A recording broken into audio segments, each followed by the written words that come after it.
Sebenarnya Pak, kalau memang untuk kepentingan pendapatan negara, mungkin masyarakat bisa terima meskipun pro dan kontra. Tapi ketika masyarakat ragu apakah negara ini benar-benar mendapat keuntungan dari proyek-proyek tersebut secara utuh.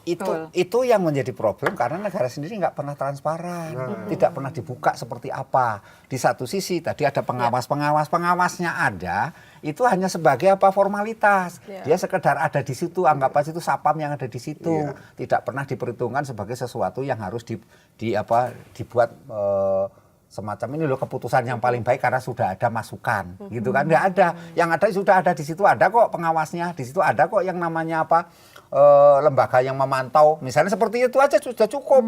Yang lainnya yang penting adalah jalan. Ketika keuntungannya yang didapat, ya keuntungan itu yang maunya sebanyak-banyaknya, karena serakah nomik itu yang menjadi pandangan bahwa segala sesuatu itu ya harus memperoleh keuntungan setinggi-tingginya. Nah kalau sudah itu Mas, logika apapun sudah nggak ini semua, nggak eye-catching menurut saya. Jadi orang yang mau mikir ngapain lagi ini gitu. Jadi pada akhirnya masyarakat ya kalau dikorbankan, ya jawabnya ya saya sudah menjadi warga negara yang nerima, karena kan ujungnya nanti ke persoalan hukum. Kan kita nggak pengen begini terus ya Pak.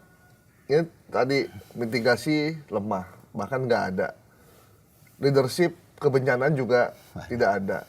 Status bencana nasional juga tidak ditetapkan karena memang agak panjang urusannya. Terus korbannya jadi masyarakat. Terus kita mesti ngapain? Masa kita tiap bencana begini-begini terus? Iya, ini yang jadi akhirnya timbullah semacam kegelisahan di masyarakat kan itu. Apakah kita harus begini terus? Ketika bencana mesti jawabannya udah penyelamatan korban, bagaimana sih kemudian bagaimana masalah bantuan logistik, itu toh yang diomongkan itu toh. Dua hal itu, pokoknya itu aja. Udah begitu nanti ada sambungannya, sedikit ada mengenai kesehatan, obat-obatan kirim ke sana. Trauma healing. Ini ada trauma healing nih, psikolog apa-apa dikirim ke sana, ini. Itu doang. Setelah itu udah nanti bikinkan aja yang namanya relokasi, bikinkan rumah pengganti lah katakanlah ya, rekonstruksi baru. Udah seperti itu dibikinkan. Tapi kita nggak pernah menganalisa loh, apa misalnya di Cianjur setelah direkonstruksi 2-3 tahun adakah yang nggak ada. Udah dilupakan semua, nggak ada. Orang melupakan masyarakat kita ya sudah lupa lah semuanya apa yang terjadi. Anggap aja itu namanya takdir nasib, ya sudahlah itu yang terjadi. Mbak Uli, tapi dari Wali sendiri udah pernah belum membahas ini bersama dengan pemerintah yang terkait misalkan lingkungan, kehutanan dan lain sebagainya. Respon mereka apa sih terkait dari dulu kerja Walhi itu Mbak. Sejauh yang terbaru kita melakukan koreksi kebijakan ya. Dan sebenarnya wilayah-wilayah yang sekarang terjadi banjir berikut dengan perusahaan yang beroperasi di sana itu adalah perusahaan yang selama ini diadvokasi oleh Walhi, berkali-kali dilaporkan ke kementerian terkait, tapi nggak ada tadi tindak lanjutnya. Jadi ketika kita ngelapor ya, kita bawa data lapangan, analisis hukum dan lain sebagainya, sampai di mejanya, setelah itu kita nggak tahu lagi tuh barang diapain. Ganti menteri, nggak tahu lagi menteri barunya. Oh ini pernah dilaporkan udah dirapiin, ya. Gudangnya udah dirapiin Pak. Saya kertasnya. arsipnya hilang. Arsipnya hilang. Udah dibakar. Selalu begitu. Dimusnahkan. Iya, selalu begitu. Jadi sebenarnya itu yang membuktikan bahwa mekanisme penegakan hukum di kita itu juga nggak berjalan maksimal gitu ya.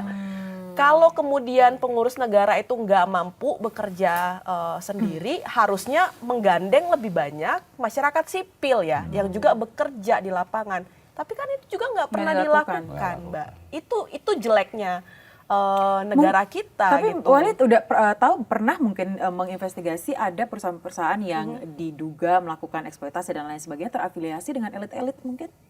Banyak. Bahaya ini, bahaya kamu. Ini ya. pertanyaan di tepi jurang ya. Nanti bisa ke pengadilan kita nih kalau gini. Kan kita ingin bikin terang gitu. Kenapa kan kita harus lihat faktor-faktornya. Kenapa ini lama diurus gitu? Bahaya ntar kayak Kalau bisa terang nanti jadi gelap malah nanti. ntar kayak Haris Azhar ini. Kalau kita ngelihat ya Mbak, data analisis yang dilakukan teman-teman ya, dari ratusan anggota DPR itu kan 70%-nya sebenarnya latar belakang mereka itu pebisnis, ya kan? Pembantunya presiden dan presiden serta keluarganya juga pebisnis gitu kan. Jadi ya wajar aja hal-hal Menteri yang maksudnya, berkaitan. pembantu presiden itu menteri ya? Ya, pembantunya presiden menteri lah ya, menteri-menteri gitu kan. Itu juga banyak berlatar belakang pebisnis gitu. Jadi sangat sulit. Jadi kita bertanya, ini pengurus negara berikut dengan anggota DPR sedang ngurus negara atau sedang ngurus bisnisnya? Nah, kan? Nah, itu nggak bisa dibedakan ya. baik, Nah, giliran dampaknya kayak sekarang justru lebih banyak pencitraan.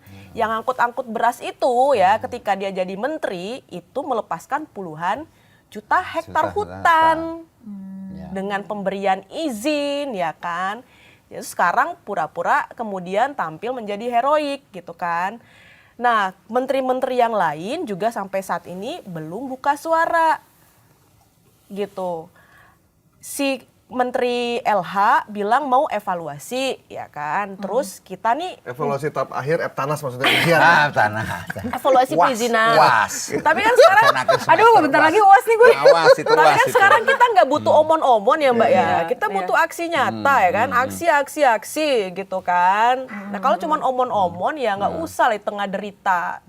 Banyak orang gitu ya, terus janji-janji manis gitu. Kita tantang aja nih kementerian-kementerian ini ya. Menteri Kehutanan Sebut bilang akan namanya evaluasi. Menhut. Tuh Pak Menhut ya. Ya, Pak Oke. Menhut ya. Ini ada Walhi nih, Wahabi lingkungan.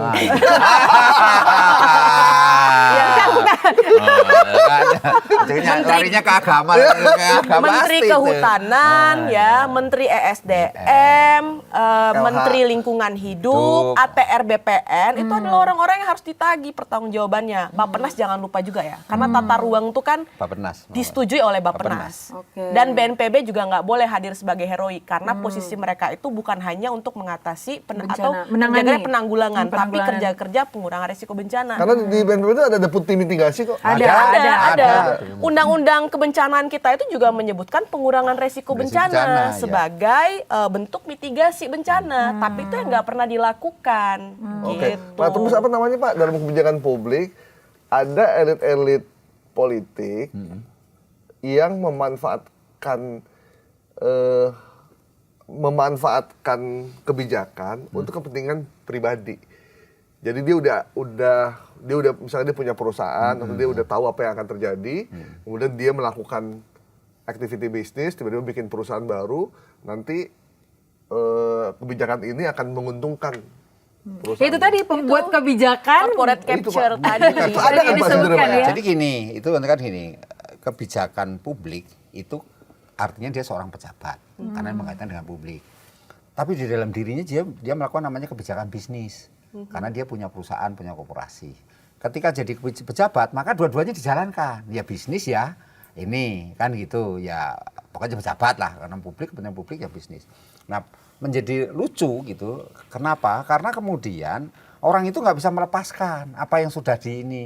Kan sejari misalnya jadi pejabat, otomatis nggak boleh rangkap jabatan, nggak boleh macam-macam kan itu. Tetapi kan itu prakteknya kan nggak semudah itu. Artinya dia tetap aja kontribusi, tetap cawe-cawe lah bahasanya. Saya udah nggak ada di struktur Di direksi situ, ya, katanya. kan, selalu kan begitu kan. Tapi Saya dia udah nggak penerima ini. manfaat. Nah, iya menerima manfaat, Itu tuh menerima oligarki. Oligarki. Iya itu oligarki, cuman bahasanya kan kalau dalam kebijakan publik sebenarnya lebih kepada kepentingan bisnisnya. Publik itu hanya dijadikan kaitannya dengan pencitraannya saja, kaitannya dengan kepentingan politiknya, tapi kepentingan dirinya tetap bisnis. Ya karena dia tetap mencari keuntungan. Bagaimanapun dia yang di benaknya adalah saya untung. Nah, itulah yang terjadi kemudian ketika ada bencana, itu serasa kemudian menganggap bahwa saya harus bagaimana mengubah ini supaya saya yang terlihat adalah citra baiknya. Bisnisnya dihapus gitu. Jadi dia kalau Tapi sekarang masyarakat udah pintar loh ya Pak Trubus, Mas Gapi, boleh ya. Iya, Mereka yang- cepat melihat Lah itu pencitraan yang dilakukan. yang sering lupa itu pejabat itu bahwa masyarakat kita makin cerdas. Itu masyarakat itu lebih pinter. Nah, masyarakat kita society 5.0 sekarang ini 5.0 itu kan masyarakat yang percaya kepada media sosial, kepada AI digital. Bayangkan aja orang agama sampai sekarang kan anak muda sekarang Gen Z, Gen Alpha, mana ada nanya agama sama ulama ustadz, nanya langsung ke AI. Kenapa AI? Karena AI yang lebih jujur. Begitu masalahnya. Itu namanya dunia sudah berubah. Orang bikin tesis, saya dulu saya sekolah sampai skripsi susahnya ampun sampai berbulan-bulan bikin skripsi karena ngetiknya itu susah pakai ini kan ketikan Mesin ketik itu ya. mesin ketik mengukur ya ke margin karena sekarang Mas dengan namanya AI setengah jam jadi. Kamu judulnya apa langsung keluar semua. Nah, kenapa? Ya itulah perubahan seperti itu. Nah, masyarakat lebih percaya yang ini AI. Sampai kemudian ada seseorang pun dibuat heboh dengan pakai IA itu, Mas. Artinya heboh misalnya soal ijazah lah, soal kan dibikin IA itu yang kemudian segala sesuatu dibikinlah tulisan-tulisan yang sesungguhnya tulisan itu bersumber dari AI.